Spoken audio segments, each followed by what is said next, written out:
പശുക്കളെ അപഹരിച്ച തൃഗർത്തന്മാരെ ജയിച്ച വിരാടരാജാവ് മടങ്ങിയെത്തി വേഷപ്രച്ഛന്നരായ 4 പാണ്ഡവരോടൊപ്പം. പൗരജനങ്ങളെല്ലാം വന്ന് അദ്ദേഹത്തെ അഭിനന്ദിക്കുന്നു. പക്ഷെ തൻ്റെ മകൻ ഉത്തരനെ കാണാത്തതിൽ അദ്ദേഹം അന്വേഷിക്കുന്നു. അപ്പോഴാണ് കൗരവർ വന്ന് പശുക്കളെയെല്ലാം അപഹരിച്ചു കൊണ്ടുപോയ കഥ അദ്ദേഹം അറിയുന്നത്. ഉത്തരൻ ബൃഹന്നളയെ സാരഥിയാക്കി യുദ്ധത്തിന് പോയതും അദ്ദേഹം അറിഞ്ഞു. ഭീഷ്മർ, ദ്രോണർ, കർണൻ, ദുര്യോധനൻ ഇവരോടെല്ലാം ഒറ്റയ്ക്ക് യുദ്ധം ചെയ്യുവാൻ പോയ തൻ്റെ മകൻ്റെ ധൈര്യമോർത്ത് വിരാടരാജാവ് അഭിമാനം കൊണ്ടു.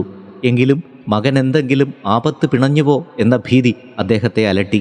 അതുകൊണ്ട് തൻ്റെ സൈന്യങ്ങളെയെല്ലാം ഉത്തരൻ്റെ സഹായത്തിന് അയക്കുവാൻ കൽപ്പന കൊടുത്തു.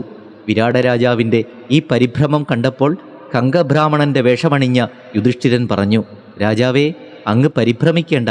ബൃഹന്നളയാണ് അങ്ങയുടെ മകൻ്റെ സാരഥിയെങ്കിൽ അവൻ കൗരവരെയെല്ലാം ജയിച്ച് പശുക്കളെ തിരികെ കൊണ്ടുവരും.